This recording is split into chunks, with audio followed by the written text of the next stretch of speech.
titled What I Did This Summer, because I have no idea what he's going to talk about. Although you were agog about how you designed an amp with even fewer pieces. Is that correct? Yeah. That's how Whoops I wrote it. Okay. So anyway, glad you all made it this year. Without further ado, we have Nelson Pass.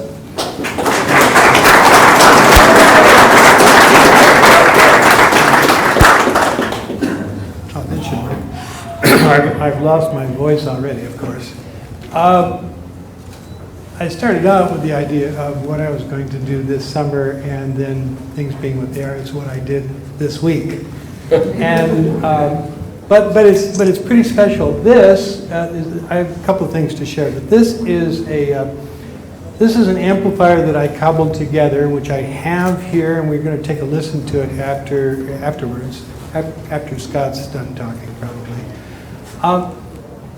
It is the most minimalist thing I think I've ever built. Literally, it has only 3 components. It has 2 semiconductors, which are Sony VFETs, also known as SITs. These were made in the 70s and were incorporated in Sony product, and are currently what is referred to as new old stock, which can still be purchased, and I have a small quantity of them. They're complementary JFETs. They are, in this case, run in what is known as common source mode, which is one of the 3 operating modes for a transistor. It incorporates both voltage and current gain, and so it's very suitable for making an amplifier. So it has those 2 parts, and then I put a Jensen transformer, which is just a 600 ohm primary, 600 ohm secondary balanced. It's their standard stock product. And that's the entire amplifier. We're down to 3 parts. There are no resistors, there are no capacitors. There are, however, 4 power supplies associated with this. And I have committed the sin of bringing it to the table here with switching power supplies. but it works anyways. It's really a very straightforward little piece. It's normally the transformer, what you see here, okay, there we go. This transformer comprises the primary of the, in this case it's a Jensen 123, but it's like a lot of their other stock products. It's a 600 ohm in, 600 ohm out, half nickel core line level coupling transformer. Just like what people have seen pretty much in the F6 amplifier, which was my presentation this time last year. The secondaries are split so that each one of them drives one of the VFETs. This part here is the gate of the VFET. This pin or line coming out of it is known as the source. The other one is the drain. Both drains are connected together to form the output, and the output is dependent on the voltage between the gate and the source pins of each of those JFETs. They run in opposition, that is to say out of phase with each other, so that one being at the top is pushing while the other one is pulling. Let's see. The nominal high current supply of this is plus minus 23 volts, just happens to be the same value that you see me always using in almost every project, because I once upon a time bought a very large quantity of a Plytron transformer that delivers that. There is a secondary set of supplies that are used to bias these JFETs up, and they do so through the secondary windings. Pardon me if I do this. They do so through the secondary windings of the transformer. The FETs themselves are what are known as depletion mode types of devices. They have to be biased negatively with respect to the polarity of operation.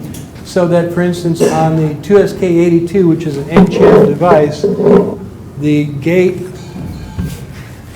of the transistor has to be held negative with respect to the source. They normally conduct a lot of current unless you put on the brakes, as it were.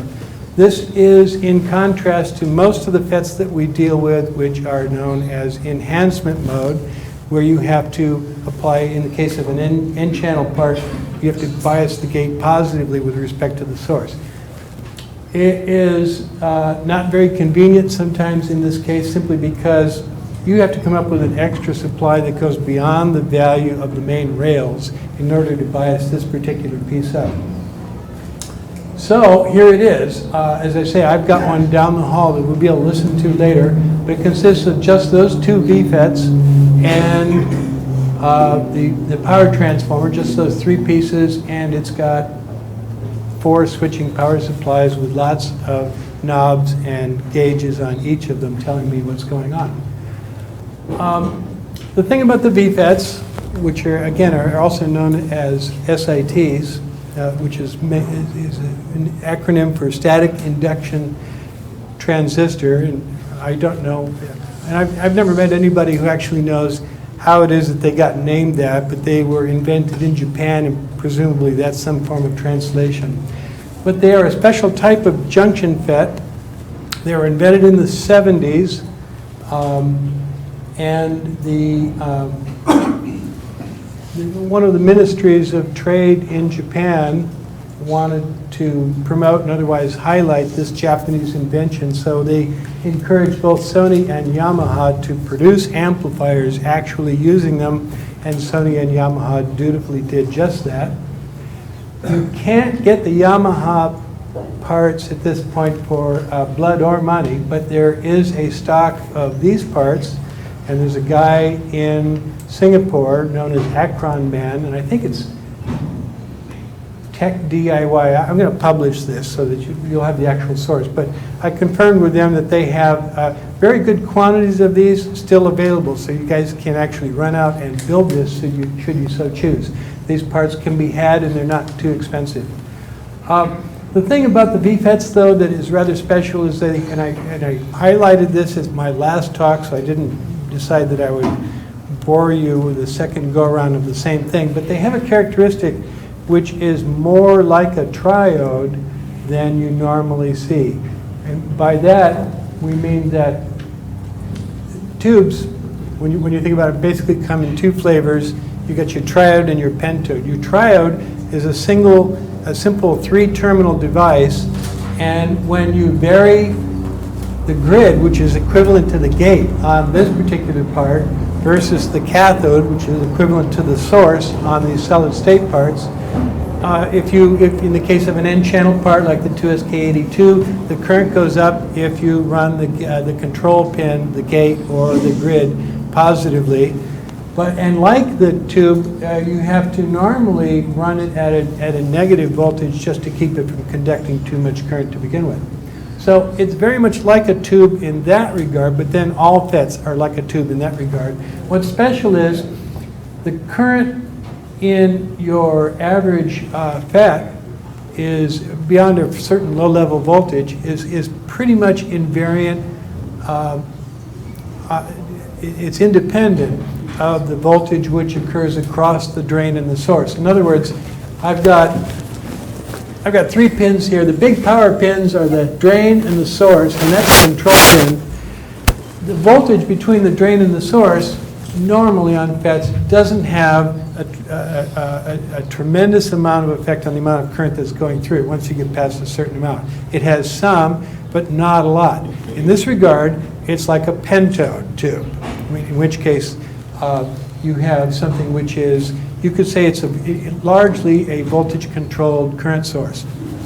In the case of the SITs, also known as the VFET, the current through the part is dependent not only on the control voltage between the gate and the source, but it is also dependent on the voltage across the device, drain to source.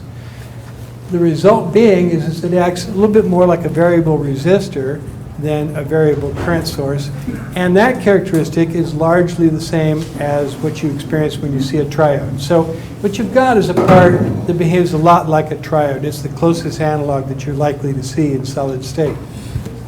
For those of you who really love your tubes, that's pretty good news if you can get these parts. If I can have the next, okay, here's the actual amplifier. This is going to be a short talk because you know what? There's only 3 parts in this amplifier. All this stuff is just me making gold hookups that look good. I have a very impressive heatsink. I have another shot of that which features the heatsink even more with a nice fan on it, and it can dissipate a lot of power.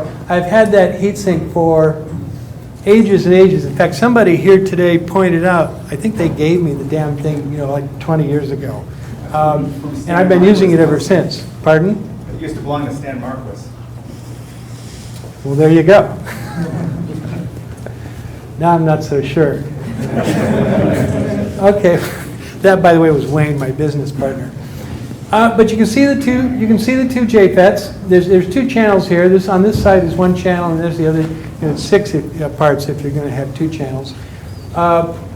The case of these parts is the drains, which are tied together. That's the same as the output. And if you look at it closely, you'll see that there's a red wire that goes off, and it literally goes to the other side where there's an output connector. And you see the little Jensen transformer bolted to the top of this. Can I have the next picture? Okay, here's another view. You can see all the handsome fins. And there's a fan on the other side that blows through this. Actually, I lied. There are 5 power supplies to this because one of them is powering the fan. I had a scare earlier today when I arrived and hooked it up because I misplaced the polarity of the fan and it didn't work, and I thought, oh, I'm really screwed on this one. But, you know, lucked out. So there it is in all its glory, and can I see the next? Okay, here's the objective distortion performance of the amplifier in wattage, distortion versus wattage. You see actually it's primarily a 3rd harmonic kind of product. You have 2 relatively symmetrical matched parts, one doing the plus and one doing the minus, as it were, operating in opposition to each other. The 2nd harmonic tends to cancel. We get a little bit of it, but it is, especially as you get to the higher power levels, tends to be a 3rd harmonic. But this is also where you get the lower distortion figures. You can unbalance it without a lot of trouble and generate 2nd harmonic pretty easily. So for those of you who want to sweeten this sort of thing up, it's not difficult to do. Can I have the next one? Distortion versus frequency at 1 watt. It's flat. It's very consistent. Of course, there's no capacitor or inductor to do anything nasty to this signal, as you've already seen. And so it has a good, consistent performance across the spectrum. It's worth noting, however, that the transformer that we're using has a lower impedance at low frequencies. It has a lower impedance at high frequencies, particularly as it is driving the capacitance of the JFETs. So actually the input impedance of this, while it's about 7-8 k ohm in mid-band, it starts dropping off a bit at the bottom and the top. And this is the kind of amplifier that you want to drive with a preamp that's got maybe an output impedance of 100, maybe 200 ohms or less. But if you have higher impedance sources, it will start declining in the extremes. You can fix that with a buffer. You see that same buffer in the F6 project. You know, it's just a pair of JFETs run what's known as common drain, where the 2 sources are tied together, and they're just nice followers. They give a product like this, or an amplifier like this, a low source impedance. However, I tell you, it sounds just fine the way it is. Next picture. Now, this is the distortion versus the distortion, and well, it's the waveform of a sine wave at 1 kHz. And this is, in red, is the distortion waveform that you see after the analyzer has gotten done separating out everything else. And this way you can kind of see what it is that you've got by way of distortion. And if you count the number of ups and downs, you will see that it is a 3rd harmonic. There is 1 up and 1 down on the original signal, and if you count these, you'll find there's 3 ups and 3 downs. It's a 3rd harmonic. So if you put 1 kilohertz in, you get 1 kilohertz out and a little tiny bit of 3 kilohertz. Something interesting about this that kind of struck me, which I don't see often at all, which is normally when you see third harmonic distortion in amplifiers, you see it as a form of light compression. What that means is when the top blue is peaking out at the top, most amplifiers that are exhibiting third harmonic will actually have the red one going down at the same point. In other words, the wave is being compressed a little bit. This one, oddly enough, has the opposite. It's the effect of the phase of the third harmonic on this corresponds to a very slight expansion. I expect that the sharpest ears among you would be able to detect the difference. Next picture. Here's the frequency response. I was driving this from 150 ohms. And it makes it out to 200 kilohertz on the top, and it is down about a half a dB at 10 hertz. The response on it is really quite good. And that's all I have to say about that. Before I move on to the next, do you have any questions? Yeah. Are you stepping up, or is that a one-to-one transformer? That is the two primaries are run in parallel, and then each of the secondaries each drives a transistor. I would call it a one-to-one. Okay. I had a question. If you drive it to clipping, it's going to be compressive. Yes. So if it's expansive here and compressive there, somewhere in between it has to be. Did you look for that? It has to make a transition? Yeah. No, I didn't. In fact, I was looking at this We last have amplifiers that do that. I was looking at that last night and went, oh, I hadn't noticed that. You have to remember I did this week. I did this last night. Pardon? Perfect power where it's perfect. Well, you know, normally what I get the best results from is something which is a pretty decent second harmonic at low levels, transitioning to a third harmonic dominance.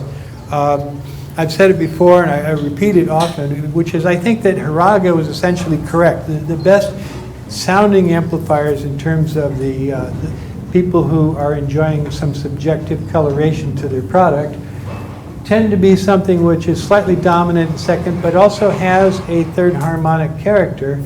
I would have to add to that that in fact it's almost always is something that's making a transition from pure second at very low levels to a situation where obviously at clipping and at high levels you're seeing a compressive third harmonic, and it makes a transition which is level dependent between those two extremes. And you basically get to see that. You'll see on a spectrum analysis, it starts out with all second, and then the third starts creeping in, and then after a little while the third is bigger than the second. That seems to be a very effective signature in terms of going in an a priori basis, trying to say, well, this one is going to sound good and that one is not. That is, there's a word for what kind, that's totally anecdotal information. One more question. Do those SITs have any region where the gate current is significant?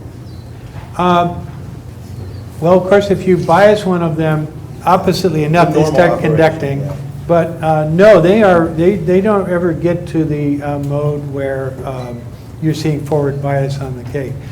These Sonys are running at about 7-8 volts negative bias, and we don't. I forgot to mention that this amplifier has 11 dB of gain, by the way. We don't get to the point where we're throwing more than plus minus 3 volts around on this circuit. Maybe a little higher, but it's never forward biased. They do have a modest amount of gate leakage, but it's like, in the case of the Sony parts, it's about a microamp or so, it's really low. The other thing is the consistency between the Sony parts is very high. Very, for whatever reason, maybe high Japanese quality control. But I was able to run, in this case, nominally matched parts off the same supplies with the same bias figures. Otherwise, there would be 9 power supplies sitting in that setup next door. Any other questions? Okay. Oh, yes. Just what's the output in units? What's the output? Output in dBs. Oh, I'm sorry. Another factoid. You know, I really did do this last night.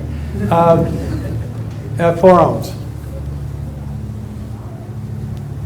How does the gain depend upon the loading impedance? I'm sorry again? How does gain depend upon loading impedance? Heavily. With an output impedance of 4 ohms, it's heavily dependent on loading. It only has a damping factor of 2. You probably want to hook this up to your Lowthers or your Fostex or anything else that is generally an overdamped sorts of speaker. But then with 10 watts, you're already into that category anyways. Current reach output? The amount of current? Oh, I'm sorry. I bias it at 1.3 amps, and I haven't seen what it does into a short. But basically, it pretends that it's a 4 ohm resistor. So 5 amp peak under, you know, dead short conditions. Okay, next project. Next project. Oh, There he is. that's my dog, Jack. Jack's here, isn't he? Oh yeah, there he is. He's doing his trick. Now, I have in my laboratory, I have. You can see the nice speakers that when shot of the open baffles and some other stuff. I have a real nice system that I listen to there, and it's actually out in my garage at the coast. Jack doesn't like really all that much to be in the house. Jack likes to be in front of the speakers, and Jack likes music, to be listening. And if you make him go in the house, he will whine to come out and listen to the hi-fi. And when he's allowed to do that, this is the pose that he will assume for hours on end. Next picture. Ah, okay. So the guys at Linear Systems have been, you know, beating on whatever technical people they have for years, trying to get the process all together and make availability of the replacements for the Toshiba JFETs that nobody's been able to get anymore. And they have finally formally announced availability, in this case through DIY Audio, of the LSJ74 and the LSK 170. Actually, the LSK 170 has been around for quite a while. You can buy them. They're cheap. They're great. They're reliable. The LSJ74, I've had samples that date back a few years. They worked great, but somehow they didn't become available. They're finally available. So last year this time I was telling everybody it's safe to go in the water with these things, and now I'm repeating it because you really can buy them in the DIY Audio store. Apropos of that, I put together a line stage for this occasion to give people some encouragement of getting some of these parts and doing something with them. This is a line stage. It has, you can design it for various amounts of gain. This particular one is a 15 dB example. It runs off of, I forgot to put the voltage on there. There's a plus V and a minus V on there. Those are 45 volt rails, plus and minus 45 volts, not on my diagram. I put this together late last night, around 9 o'clock. What do we got? We got a Q1 and a Q2, which are a complementary pair. The N channel's on the top, the P channel's on the bottom. This is probably familiar to you as an example circuit. There are others out there like it. I decided that I would do perhaps a little bit of John Curl motif here.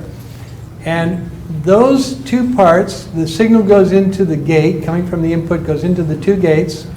The two sources are tied together and they go to ground through a resistor. And coming off of the drains, which are the topmost and bottommost pins on those, they are fed through what would ideally be a current source, but in this case it's just a 1 k ohm resistor to make life really simple.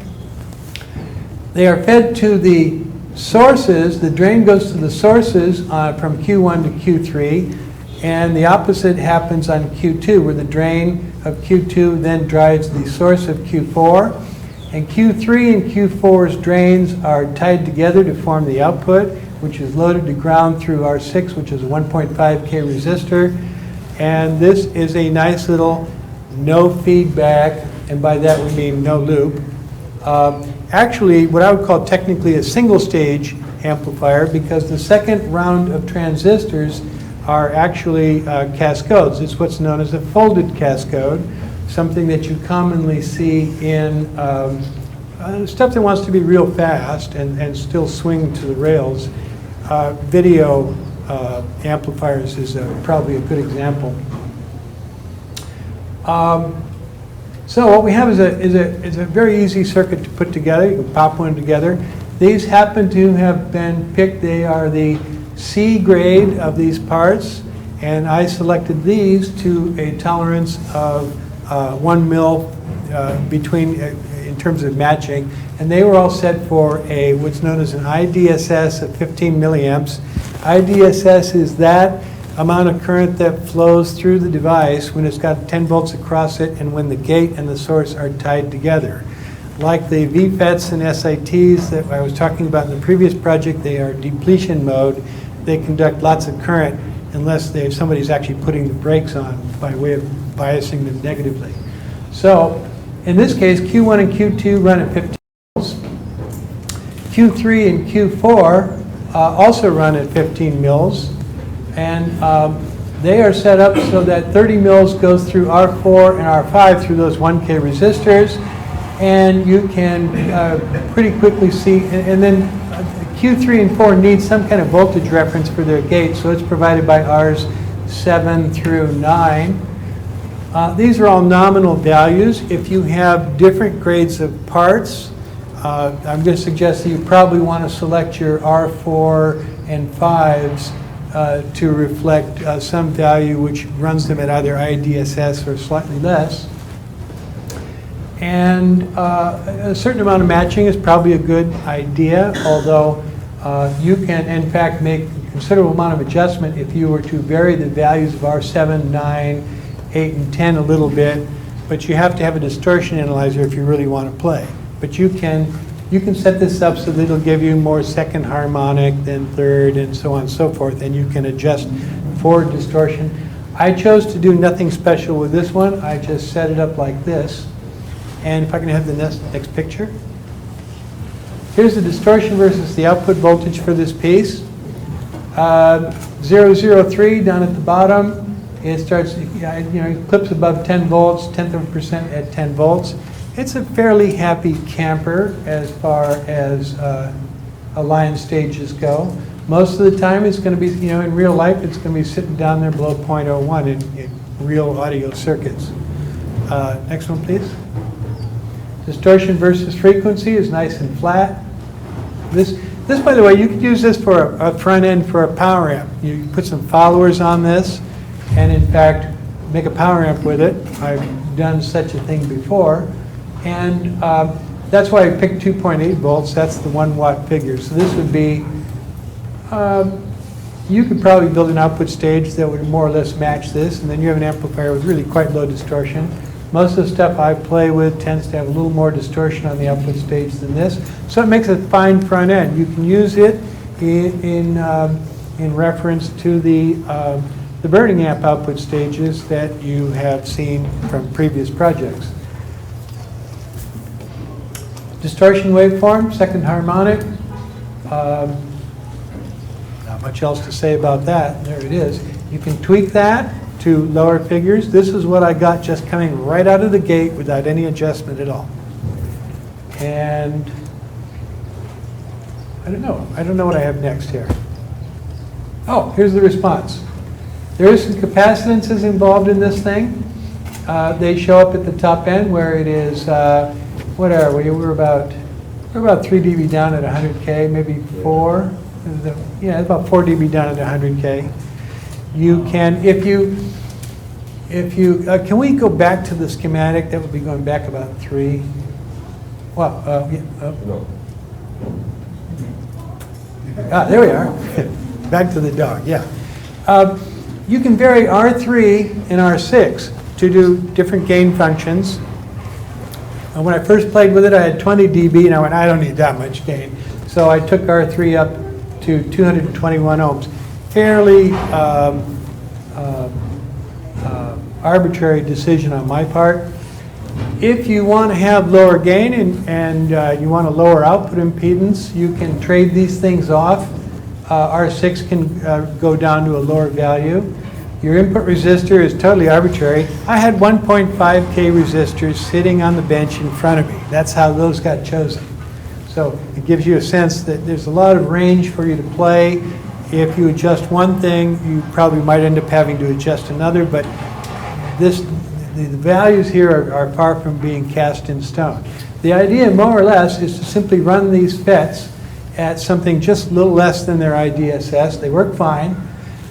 R4 and R5 and the power supply values are pretty much chosen to support that much resistance across, to support that much current. With 15 mils IDSS, we want 30 mils go through it. We want to set it up so that R4 and R5 are going to see something that looks about like 30 volts across them. But you can vary the voltages, you can vary the values, you can play with it all day long. Another thing that's worth pointing out is the output impedance on this is fairly high. It's 1.5K more or less as you see it here. If you want a lower output impedance, all you have to do is buffer the output with another pair of the Q1 and Q2. In fact, the arrangement that you see with Q1 and Q2 stuck at the output also would buffer this out. And now you'd have an output impedance down around, I don't know, 20, 25 ohms, maybe less. And it could run off of a lesser supply. You don't want to run these FETs off of plus minus 45 volts because they're supposed to break down somewhere in, I don't know what the rating is. I find that my Toshibas break at about 45 volts. And do you recall what the rating is on these JFETs? 74 takes 25 volts. Yeah. 25 volts? 25 volts. Yeah. SK170 is a little more than that. Okay, so you wouldn't want to buffer this for any more than plus minus 25 volts. But then, you know, it's a line stage. It's very unlikely that you're going to need that sort of thing. Okay? Any questions? Yes. What's the rationale for running close to IDSS rather than pitching off the FET some more? Well, I like to run lots of current through these things. You know, what the cost that you incur is that your gate currents go up, and so you have to start dealing in realizing that you no longer have a device whose input gate currents are measured in femtoamps or whatever. So that's the first thing, and with enough gate current, maybe it starts looking like a bipolar transistor. But in general, no, I'm not afraid of running at IDSS. Seems to work fine. I've had people go, no, you can't do that. How dare you? And but I guess I just dare. Here it is. So your rationale is a high standing current for them to be able to do that. Yes. And you pay for it with a little more gate current. Oh, you pay for this with a little more gate current, but so. You're going to get gate current with those things anyways, just because they have such a big gate current. Well, let's just say you get a lot more gate current. One point is that the P channels inherently don't have the excess current, so you have the high voltage on the drain. You don't have excess current, only N channel FETs do, because only the N silicon does. So there's an asymmetry built in. Yeah. You know, the impact ionization current, you know, like when you put 40 volts on a FET, you're going to start getting microamps. Well, this shows you how much I know about JFETs. Right. But yeah, the P channel ones don't have that effect. Oh. It's inherently the physics. Oh, I never run them that high. I No, that's- don't find that stuff Very out. hard to see that as a problem, Yeah. but that's just a detail. It's like having linkwits in the audience when I'm lecturing about Oh. baffles. Anything else? No? Okay. Oh, yeah, no, listen, is that the actual schematic or is that simplified? No, that's the actual schematic. And it's DC coupled like that? Yeah, sure. Awesome. Yeah, you got to tweak it. Let's see, how did I tweak it? So, okay, so if you need to tweak it, where do you need to put the box? Oh, well, one easy place to do is just tweak the V plus and V minus. But there's a whole bunch of places. You can adjust almost anything and it'll change. And if you have a extremely sensitive to DC situation, you might want to consider a capacitor at the output. Because it'll drift a little bit, you know, and it's nothing I work on. Let's see. Oh, okay, well, I don't know where I am for time. Oh, I got time. I'll burn a couple more minutes reviewing something from the old days. Yes, please. Oh, yeah, we have to go forward. Oh, here we go. You may remember this from the mid-90s. This is the Zen Variations #2. It's a Zen amp, kind of like the original Zen amp, except that I put a modulated current source on the top. That's usually known as the Aleph current source because that was found in the amplifiers of that name. You can also, as with the Amp Camp amp, put in what's known as a mu follower, and you can get that circuit off of an Amp Camp amp. I bring this up because I found one in my pile of stuff, and it was an original ZV2 that had been sitting around for almost 20 years. And I fired it up, and I went, wow, this actually measures pretty good, considering how old it is. And by that, not to mean that the components have gotten that bad over that span of time, although that might be the case, but rather 20 years ago I knew less about what I'm doing than I do now. So I'm, for the benefit of everybody here, I'm revisiting this because I have one down the hall. We can take a listen to it. I actually hauled it out, and it was in a plastic bag. I didn't even have to dust it off. But it's an original Zen amp. Q1 is just a common source MOSFET. It's driven by an input. It's got some stuff around it to bias it up and give it a little bit of feedback. And up at the top is a current source, which, as I say, I rather like the name mu follower is the only reason I use it. It's also known as a single-ended push-pull, which is SEPP, and also a shunt-regulated push-pull, SRPP. It's got a few names. But it is a current source which varies with the output of the amplifier, but in kind of a second-hand way. What it actually does is it ghosts the load. It provides a percentage of whatever the primary transistor is sending out to the load. If I can have the next. Anyways, I looked at it and I was surprised. I went, that's not too bad for single transistor amp that I was doing 20 years ago. And this is, I measured this yesterday. And that's both channels, by the way. You can see them both there. I don't know, I got a lot of stuff I'm doing these days that doesn't quite make it down to 0.02% at a reasonable figure. So, I don't know, I thought, well, that's actually rather nice. It has a almost, in the kind of levels that we're talking about, right up to about somewhere around 6 watts. It has a very nice looking second harmonic characteristic. It's really fairly handsome, if I can. Less handsome is the fact that it depends on loop feedback to get a lot of this performance, and you see that declining as the frequency goes up, and so the distortion starts climbing at higher levels. This was a genuine flaw associated with the Zen amplifiers. It never bothered me too much, but we did make the effort in the Amp Camp amp of actually ameliorating that so that the distortion on the Amp Camp amp, which this was related to, is relatively flat versus frequency. And if I can have, what's the last? Oh, and the response was pretty good too. What is that? It's down about, I don't know, 2 dB at 200K. Anyways, if you want to hear this, I've actually got one. And I wasn't even sure that I actually owned one. So, that's it, folks. Any other questions? I've done a complete job. You're all really satisfied? Okay. Thank you very much.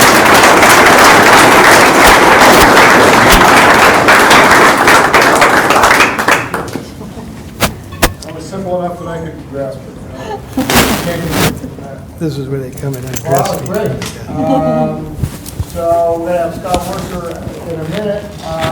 But we're going to have Jim Thielen. He's a member of VMware Audio, and we will put some projects together. He wanted to just take about 5 minutes to talk about current state of VMware Audio.